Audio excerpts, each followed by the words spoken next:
নমস্কাৰ। আমি পঢ়ি আছোঁ গ্ৰীক কালজয়ী নাটক ছফক্লিছৰ ৰজা ইডিপাছ। নাটখনি অসমীয়ালৈ অনুবাদ কৰিছে সত্যপ্ৰসাদ বৰুৱাই। এতিয়া আহক আমি নাটখনিৰ পিছৰ অংশলৈ আগবাঢ়োঁ। জোকাস্তা কাৰেঙৰ ভিতৰৰ পৰা ওলাই আহে। জোকাস্তা: ৰজা ইডিপাছ বৰ দুশ্চিন্তা পীড়িত। অস্থিৰ অন্তৰ তেওঁৰ। অতীত আৰু বৰ্তমানৰ যোগসূত্ৰ হেৰুৱাই ভয়ত বিহ্বল। যেয়ে যি কয় তাকে শুনি ভয়তে শিয়ৰি উঠে। কিমান বুজালোঁ তথাপিও বুজিব নোখোজে। হে পলদেৱতা, তোমাক কাতৰে মাতিছোঁ, মুক্তিৰ পথ আমাক দেখুৱাই দিয়া। ভয়ত আতুৰ আমি। ৰাজ্যৰ ধৰণী ৰজা ইডিপাছে বিপদ আশংকাত হেৰুৱাইছে হিতাহিত জ্ঞান। কৰিন্থৰ দূতৰ প্ৰৱেশ। দূত: কৰিন্থৰ দূত মই। কোনে ক'ব ক'ত আছে ৰজা ইডিপাছ? তৃতীয় কোৰাছ: এইটোৱেই ৰজাৰ কাৰেং, তেওঁ আছে অন্তঃপুৰত। ঘৰৰ গৃহিণী মাতৃ ৰাণী জোকাস্তা ইয়াতে আছে, সৌৱা তেওঁ। দূত: ভগৱানে তেওঁৰ মংগল কৰক। জোকাস্তা: তোমাৰো মংগল মই কামনা কৰিছোঁ। কোৱা, কি বতৰা আনিছা? দূত: বতৰা শুভ। কৰিন্থৰ নাগৰিক সবে আপোনাৰ স্বামীক সিংহাসনত বহুৱাবলৈ যুগুতি কৰিছে। জোকাস্তা: আৰু ৰজা পলিবাছ? দূত: তেওঁ স্বৰ্গী হ'ল। জোকাস্তা: কি ক'লা? মৃত পলিবাছ? ইডিপাছৰ পিতাৰ মৃত্যু হ'ল? দূত: হয় মহাৰাণী, ৰজা পলিবাছৰ মৃত্যু হ'ল।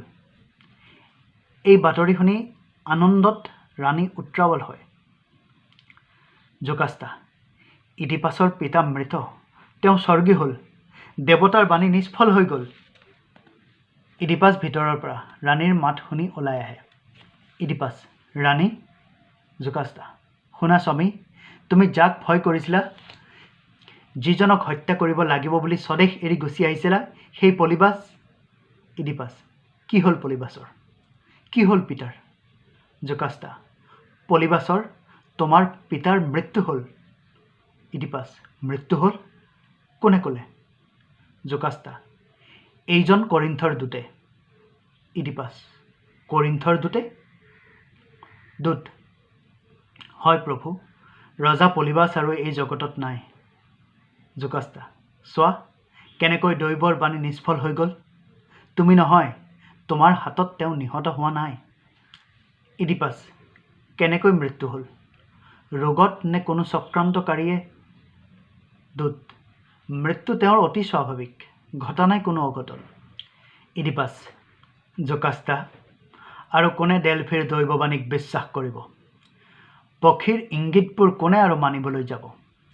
পিতাৰ মৃত্যু হ'ল, আৰু পিতাৰ দেহৰ সতে দেৱতাৰ বাণী মাটিৰ তলত বিলীন হৈ গ'ল। জোকাস্তা: আৰু কোনো ভয় নাই, আমি মুক্ত হ'লোঁ। ইডিপাছ: তথাপিও এনে ভাৱ হয়, ময়েই যেন তেওঁৰ মৃত্যুৰ পৰোক্ষ কাৰণ। মই তেওঁক মোৰ অস্ত্ৰেৰে যদিও বা আঘাত কৰা নাই, তেওঁৰ কাষৰ পৰা মই আঁতৰি আহিছোঁ, আৰু বৃদ্ধ বয়সত এই শোকে কিজানিবা মৃত্যু তেওঁৰ ওচৰ চপাই আনিলে। জোকাস্তা: মিছাকৈ কথাবোৰ ভাবি নাথাকিবা। যি ঘটিছে তুমি তাক সেইদৰেই গ্ৰহণ কৰিব লাগে। পিতৃহত্যা পাপৰ পৰা তুমি মুক্তি পালা, দৈৱবাণীও নিষ্ফল হ'ল, এই কথা কেনেকৈ নামানি থাকিবা? ইডিপাছ: কিন্তু দৈৱবাণীৰ আন অংশ এতিয়াও অপূৰণ আছে, মাতৃৰ পবিত্ৰতা। সেই আতংক এতিয়াও আঁতৰ হোৱা নাই। জোকাস্তা: কিহৰ ভয়, কিহৰ আতংক? ভাগ্যইহে আমাৰ জীৱনৰ গতি নিয়ন্ত্ৰণ কৰে। কি হ'ব আগতে জানিবৰ উপায় নাই। জীৱন সোঁতত, সেয়েহে জীৱনৰ নাওখনি যেতিয়াই যিদৰে বাই যাব লাগে বাই যোৱা। কি হ'ব সেই কথা ভাবি ব্যাকুল নহ'বা। তোমাৰ এই উদ্বেগক দুঃস্বপ্ন বুলি বিসৰ্জন দিয়া। ইডিপাছ: পিতাৰ মৃত্যু হ'ল সঁচা, কিন্তু মাতৃ মোৰ এতিয়াও জীৱিত। দূত: আপোনাৰ পিতাৰ মৃত্যুৱে আমালৈ আনিছে আশাৰ ৰেঙনি। ইডিপাছ: মাতৃৰ জীৱনকালত মোৰ ভয়ৰ কাৰণ আঁতৰি নাযায়। দূত: প্ৰভু, কোন নাৰীৰ বাবে আপোনাৰ এই ভয়, এই বিহ্বলতা? ইডিপাছ: পলিবাছৰ পত্নী মেৰপী, তেওঁ মোৰ মাতৃ। দূত মাতৃ কিয় হ'ল ভয়ৰ কাৰণ ইডিপাছ দৈৱবাণী ফিবাছৰ নিষ্ঠুৰ নিৰ্মম দৈৱবাণী মাতৃ মোৰ পত্নী হ'ব দূত এই কাৰণেই কৰিন্থৰ পৰা আপুনি আঁতৰি আহিছে ইডিপাছ আঁতৰি অহাৰ ইয়াতকৈ ভাল কাৰণ আৰু কি থাকিব পাৰে দূত আপোনাৰ এই ভয়ৰ কাৰণ মই আঁতৰাম ইডিপাছ যদি পাৰা প্ৰচুৰ পুৰস্কাৰ পাবা দূত আপুনি স্বদেশলৈ উভতি যোৱাটোৱেই হ'ব মোৰ পুৰস্কাৰ ইডিপাছ মিছা কথা মই স্বদেশলৈ কেতিয়াও উভতি নাযাওঁ তাত মোৰ মাতৃ আছে দূত কি ভয় আপোনাৰ ইডিপাছ নিষ্ঠুৰ সেই দৈৱবাণী যদি সত্য হৈ যায় দূত ভয়ৰ নেদেখো কাৰণ ইডিপাছ পিতৃ মোৰ পলিবাছ মাতৃ যে মেৰপী দূত মিছা কথা পলিবাছৰ সৈতে আপোনাৰ তেজৰ সম্বন্ধ নাই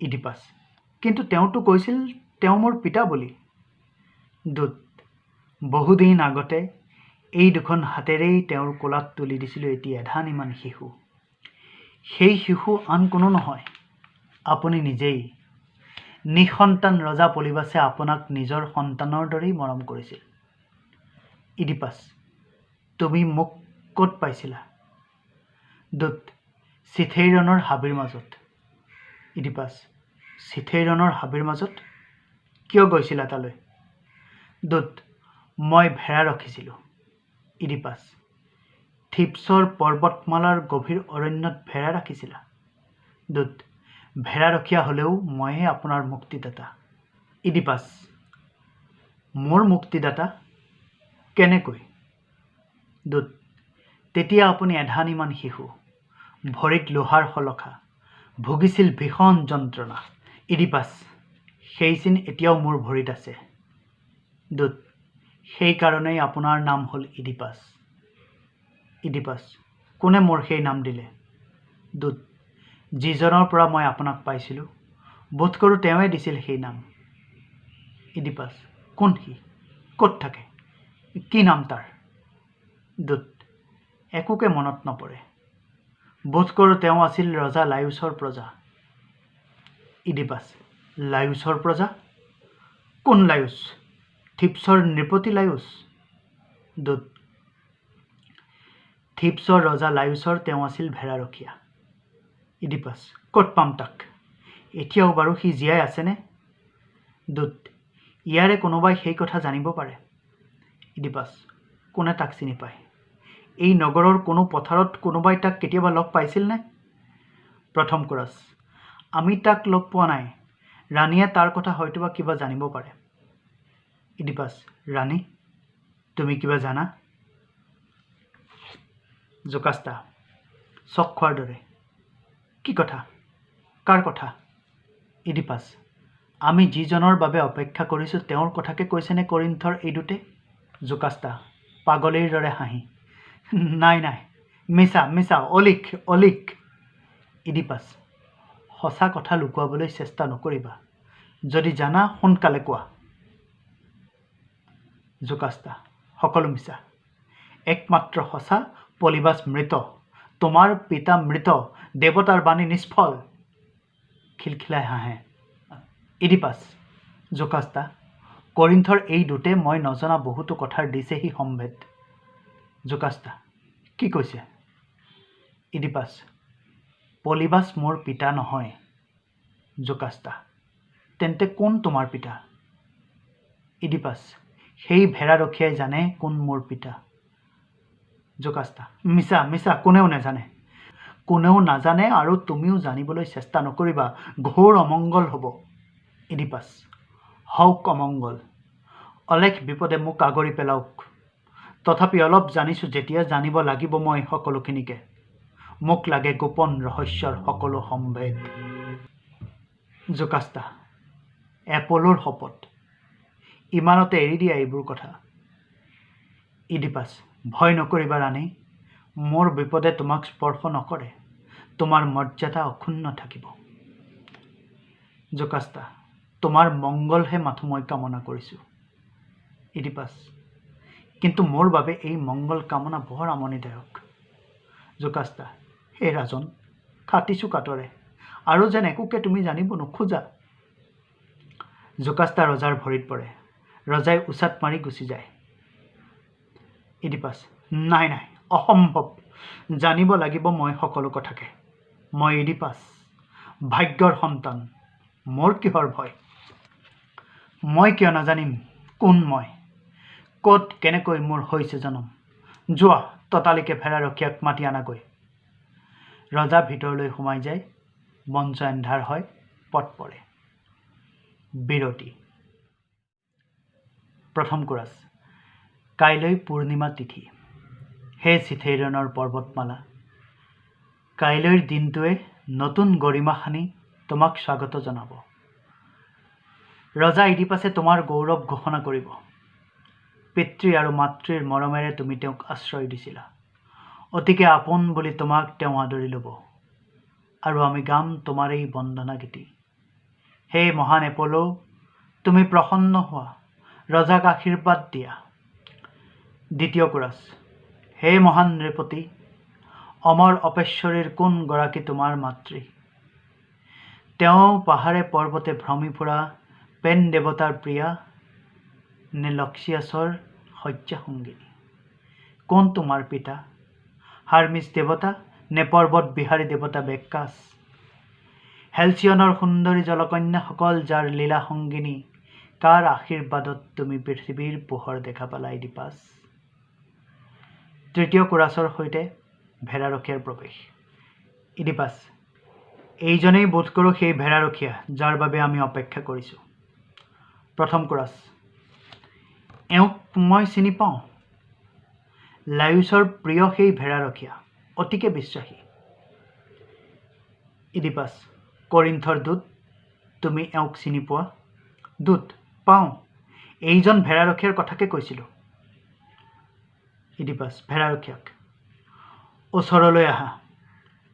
ভেড়াৰখীয়া আগবাঢ়ি আহে। সঁচা কথা ক'বা, তুমি ৰজা লায়ুছৰ ভৃত্য আছিলা? ভেড়াৰখীয়া আছিলোঁ প্ৰভু। ইডিপাছ কি কাম কৰিছিলা? ভেড়াৰখীয়া ভেড়া ৰখিছিলোঁ। ইডিপাছ কোনখিনি ঠাইত? ভেড়াৰখীয়া চিথেইৰন আৰু তাৰ দাঁতিকাষৰত। ইডিপাছ দূতক দেখুৱাই, এওঁক তুমি চিনি পোৱা? ভেড়াৰখীয়া কাৰ কথা কৈছে প্ৰভু? ইডিপাছ এওঁৰ কথা, কৰিন্থৰ এইজন দূতৰ কথা। ক'ৰবাত দেখা মনত পৰে? ভেড়াৰখীয়া নাই নাই, এওঁক ক'তো দেখা নাই। ইডিপাছ ভাবি চোৱা। ভেড়াৰখীয়া একো দেখোন মনত নপৰে। দূত হয়তো পাহৰিছে। ভেড়াৰখীয়াক চিথেইৰনত ময়ো ভেড়া ৰখিছিলোঁ। মনত পৰেনে? আমি যে একেলগে বহি কত কথা পাতিছিলোঁ। যোৱাকালি ভেড়া ৰখিছিলোঁ আৰু যাৰ কালি নিজৰ নিজৰ ঠাইলৈ উভতি গৈছিলোঁ। ভেড়াৰখীয়া এতিয়া ৰিণিকি মনত পৰিছে। দূত মনত পৰেনে বাৰু তুমি যে মোক দিছিলা এটি এধানিমান শিশু? ভেড়াৰখীয়া কিয় সুধিছা এইবোৰ কথা? দূত কাৰণ সেইদিনাৰ সেই শিশু আজি তোমালোকৰ ৰজা। ভেড়াৰখীয়া কিবোৰ বলকিছা? মনে মনে থাকা, ৰজাৰ ঘৰত জগৰ লগালে শাস্তি ভুগিবা। ইডিপাছ তেওঁৰ কোনো অপৰাধ হোৱা নাই, তুমিহে অপৰাধী। ভেড়াৰখীয়া মই কি জগৰ লগালোঁ প্ৰভু? ইডিপাছ সঁচা কথা তুমি ক'ব খোজা নাই। ভেড়াৰখীয়া তেওঁ কোৱা কথাবোৰ একেবাৰে মিছা, তেওঁ একোকে নাজানে। ইডিপাছ বেছ, তুমি কি জানা তাকে কোৱা, নোকোৱা যদি কঠোৰ শাস্তি পাবা। ভেড়াৰখীয়া প্ৰভু মই বুঢ়া মানুহ। ইডিপাছ বুঢ়া মানুহ বুলি সাৰি নোযোৱা, কঠোৰ শাস্তি পাবা। ভেড়াৰখীয়া ক্ষমা কৰক প্ৰভু, কওক কি জানিব খুজিছে। ইডিপাছ তুমি এই দূতক সেই শিশুটি দিছিলানে নাই? ভেড়াৰখীয়া দিছিলোঁ ঈশ্বৰ। সেইদিনাই মই মৰি নগ'লোঁ কিয়? ইডিপাছ সেইদিনা নমৰিলা, কিন্তু আজি তোমাৰ মৰণ মিলিব, সঁচা কথা নোকোৱা যদিহে। ভেড়াৰখীয়া সঁচা কথা ক'লে তাতোকৈও বেছি অমংগল হ'ব। ইডিপাছ: কি অদ্ভুত, এতিয়াও ধেমালি কৰিছা? ভেড়াৰখীয়া: নাই নাই প্ৰভু, ভুল নুবুজিব, সেই সাহ মোৰ নাই। ইডিপাছ: তেন্তে নোকোৱা কিয়? ভেড়াৰখীয়া: হয়, দিছিলোঁ। ইডিপাছ: ক'ত পাইছিলা শিশুটিক? তোমাৰ এই সন্তান সি? ভেড়াৰখীয়া: নহয় প্ৰভু। ইডিপাছ: তেন্তে কাৰ? ভেড়াৰখীয়া: ক্ষমা কৰক প্ৰভু, মোক আৰু একো প্ৰশ্ন নকৰিব। ইডিপাছ: উত্তৰ দিয়া, নহ'লে প্ৰস্তুত হোৱা মৃত্যুৰ কাৰণে। ভেড়াৰখীয়া: সেই শিশু আছিল ৰজা লায়ুচৰ ঘৰৰে। ইডিপাছ: লায়ুচৰ ঘৰৰ? দাসৰ কিংবা ৰাজৰক্ত বৈছিল শিশুৰ শিৰাই শিৰাই। ভেড়াৰখীয়া: হে ভগৱান, যি কথা ক'বলৈ মই ভয় কৰিছিলোঁ। ইডিপাছ: যি কথা শুনিবলৈ ময়ো ভয় কৰিছিলোঁ, সেই কথা আজি শুনিব লাগিব। কোৱা সোনকালে। ভেড়াৰখীয়া: ৰজা লায়ুচৰ সন্তান বুলিয়েই সেইদিনা চিনাকি দিছিল। হয়তোবা মহাৰাণীয়ে জানে সঁচা কথা। ইডিপাছ: জকাস্তাই দিছিল তোমাক? ভেড়াৰখীয়া: হয় প্ৰভু। ইডিপাছ: কিন্তু কিয়? ভেড়াৰখীয়া: হত্যা কৰিবলৈ। ইডিপাছ: হত্যা কৰিবলৈ? মাতৃৰ হৃদয় ইমান নিষ্ঠুৰ, ইমান নিৰ্মম? ভেড়াৰখীয়া: দৈৱবাণীৰ ভয়তে প্ৰভু। ইডিপাছ: দৈৱবাণী? কি সেই দৈৱবাণী? ভেড়াৰখীয়া: সেই পুত্ৰ হেনো পিতৃঘাতী হ'ব। ইডিপাছ: তাক মাৰি নেপেলালা কিয়? ভেড়াৰখীয়া: এধান ইমান শিশু, কোনহতে হত্যা কৰোঁ তাক, মৰম লাগিল প্ৰভু। ইডিপাছ: কিন্তু তোমাৰ মৰমে দিলে মোক ঘৃণিত জীৱন। এই দুখন হাতেৰে পিতাক হত্যা কৰিলোঁ, আৰু হে আপল, মোৰ বিবাহ কলংকময়। মোক কিয় জীয়াই ৰাখিছিলা আপল? এই ভীষণ পাপৰ প্ৰায়শ্চিত্ত কি? ভীষণ হতাশাত কাৰেঙৰ ভিতৰলৈ সোমাই যায়। প্ৰথম কোৰাছ: অৰ্থহীন মানৱ জীৱন। দ্বিতীয় কোৰাছ: কাৰ আছিল ইমান সুখ, আৰু কাৰ দুখ আজি এওঁতকৈ বেছি। তৃতীয় কোৰাছ: যি মহান কীৰ্তিশালী ইডিপাছে মৃত্যুৰ মুখৰ পৰা আমাক ৰক্ষা কৰিছিল, তেওঁৰ পৰিণাম কি ভয়ংকৰ। প্ৰথম কোৰাছ: মহাকালে কাকো ক্ষমা নকৰে। দ্বিতীয় কোৰাছ: হে মহান ৰজা, তোমাৰ মুক্তিৰ বাবে আমি যি প্ৰাৰ্থনা কৰিছোঁ, সি যেন শোকসংগীত হৈ চৌদিশে বিননিৰহে ৰোল তুলিছে। কাৰেঙৰ ভিতৰৰ পৰা এজন ৰাজদূত ওলাই আহে। ৰাজদূত: প্ৰস্তুত হওক সকলোৱে শুনিবলৈ ভীষণ বাতৰি। কদমোচ আৰু লাবদা কাছৰ বংশৰ প্ৰতি যদি কাৰো লেশমাত্ৰ আনুগত্য আছে, তেন্তে এই বাতৰিয়ে নিশ্চয় আপোনালোকক অভিভূত কৰি পেলাব। থিবছৰ ৰাজ কাৰেঙত আজি অতদিনে লুকাই আছিল যি কলংক কাহিনী, তাক ইষ্টাৰ আৰু ফেচিষ্ট নৈৰ প্ৰবল ঢৌৱেও নাইকিয়া কৰিব নোৱাৰে। আজি তাৰ অভিসম্পাত লাগি যি ঘটনা ঘটিল, সি আৰু ভয় লগা, আৰু ভয়ংকৰ। প্ৰথম কোৰাছ: আৰু কি নতুন দুৰ্ঘটনাৰ বাতৰি আনিছা, সোনকালে কোৱা। ৰাজদূত: ৰাণী জোকাস্তা। প্ৰথম কোৰাছ: কি হ'ল ৰাণী জোকাস্তাৰ? ৰাজদূত: তেওঁৰ মৃত্যু হ'ল। প্ৰথম, দ্বিতীয়, তৃতীয় কোৰাছ: মৃত্যু হ'ল? ৰাজদূত: এৰা, মৃত্যু হ'ল। প্ৰথম কোৰাছ: কেনেকৈ? ৰাজদূত: আত্মহত্যা কৰিলে তেওঁ। প্ৰথম কোৰাছ: আত্মহত্যা কৰিলে? ৰাজদূত: ইয়াৰ পৰা উত্ৰাৱল হৈ তেওঁ লৰি সোমাই গ'ল সেইটো কোঠালৈ, যিটোত পাতিছিল বিবাহ মণ্ডপ। ভিতৰ সোমাই দুৱাৰত খিল আঁতি দিলে।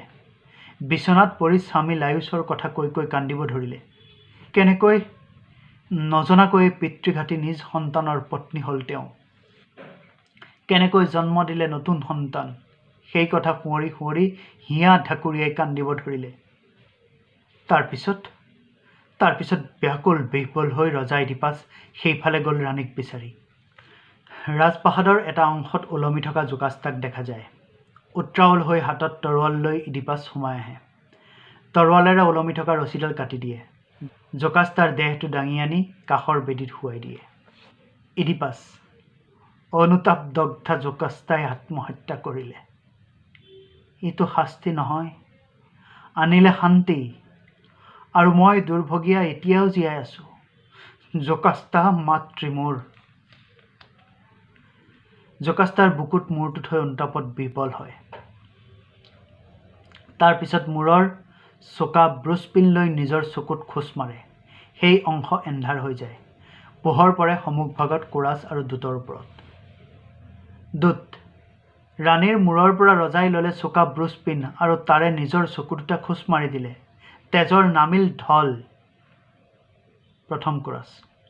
সঁচাকৈয়ে ভয়ংকৰ কাহিনী। অমানৱীয় কোন শক্তিয়ে ধ্বংসাত্মক দুৰ্ভাগ্যৰ কৰিলে সূচনা। ক'ত ৰাণী জোকাষ্টা বুলি কোৰাছ তিনিজনে পৰি থকা জোকাষ্টাৰ ফালে আগবাঢ়ি গৈ জোকাষ্টাক ঢাকি ধৰে। এনেতে উদ্ভ্ৰান্ত ইডিপাছৰ মাত শুনা যায়। ইডিপাছ, মেলিডিয়া, মেলিডিয়া তোৰণ দুৱাৰ। চাই লওক সকলোৱে পিতৃ হত্যাকাৰী কোন সেই পাপী।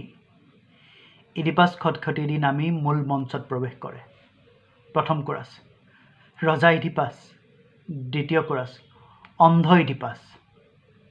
ইডিপাছ, দুৰ্বাৰ নিয়তিৰ অলংঘনীয় নিষ্ঠুৰ নিৰ্দেশ। প্ৰথম কোৰাছ। ভয় লগা এনে দৃশ্য ক'তো দেখা নাই। শোক লগা এনে কাহিনী ক'তো শুনা নাই। ইডিপাছ, কলা ডাৱৰবোৰে যেন আগুৰি ধৰিছে মোক অনুসৰণ কৰিছে ভয়ংকৰ বিভীষিকাৰ ভয় লগা ছাঁবোৰে। তৃতীয় কোৰাছ। কিয় বাৰু নিজৰ চকুৰ জ্যোতি এইদৰে নিজে কাঢ়ি নিলা? ইডিপাছ, এপলৰ অভিশাপ বন্ধু। তেওঁৰে ইচ্ছা মই মাথো মোৰ হাতেৰে পূৰণ কৰিছোঁ। কি হ'ব দৃষ্টিৰে? চৌদিশে পংকিল বিভৎস। মোৰ বাবে অৰ্থহীন প্ৰেম প্ৰীতি, অৰ্থহীন মৰমৰ মাত, অভিশপ্ত মই। মোৰ নিশ্বাসত বিষ, মই আনিছোঁ মৃত্যু বিভীষিকা। প্ৰথম কোৰাছ। সৌৱা আহিছে ক্ৰেয়ন, তোমাৰ ঠাইতে আজি তেওঁ ৰাজ্যৰ পালক। ক্ৰেয়ন আহে। ইডিপাছ, কি ক'ম ক্ৰেয়নক? সকলো কথা আজি এটি এটিকৈ হ'ল প্ৰমাণিত। ক্ৰেয়ন, মই তোমাক মস্কৰা কৰিবলৈ অহা নাই। অতীতৰ কথা সোঁৱৰাই দি তোমাৰ দুখৰ বোজা গধুৰ কৰাৰ ইচ্ছাও মোৰ নাই। ইডিপাছ, মহান তুমি। এই পাপীৰ এটি প্ৰাৰ্থনা ৰাখিবানে? ক্ৰেয়ন, কি লাগে কোৱা? ইডিপাছ, থিপছৰ পৰা মোক নিৰ্বাসিত কৰা।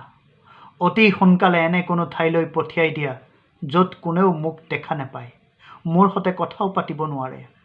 ক্ৰেয়ন, দেৱতাৰ নিৰ্দেশ পালে মোৰ কৰ্তব্য মই স্থিৰ কৰি ল'ম। ইডিপাছ, দেৱতাৰ প্ৰত্যাদেশ অতিকে স্পষ্ট। ধ্বংস মোৰ বিচাৰিছে তেওঁ। ক্ৰেয়ন, তথাপিও নতুন নিৰ্দেশৰ আছে প্ৰয়োজন। ইডিপাছ, আৰু এটি কথা, ৰাণীৰ অন্ত্যেষ্টিৰ ব্যৱস্থা কৰিবা। তোমাৰেই ভনী তেওঁ, আৰু মোক এই থিপছ নগৰী মোৰ পবিত্ৰ পিতৃভূমি। মোক মুহূৰ্তৰ বাবেও ইয়াত থাকিব নিদিবা। মোক চিথেইৰণৰ নিৰ্জন পৰ্বতত এৰি থৈ আহা। সেয়ে মোৰ উপযুক্ত ঠাই। তোমাৰ হাতত এৰি গ'লো সন্তান কেইটিক। সিহঁতক চাবা ভালদৰে। দেখাটো নাপাওঁ আৰু এই জীৱনত। বন্ধু, কৰিবানে দয়া? এটিবাৰ মোৰ কাষলৈ সিহঁতক আনিবানে? মাথো এটিবাৰ। বুকুৰ মাজত সুমুৱাই শিৰত বোলাম হাত, কান্দি কান্দি হিয়া পাতলাম।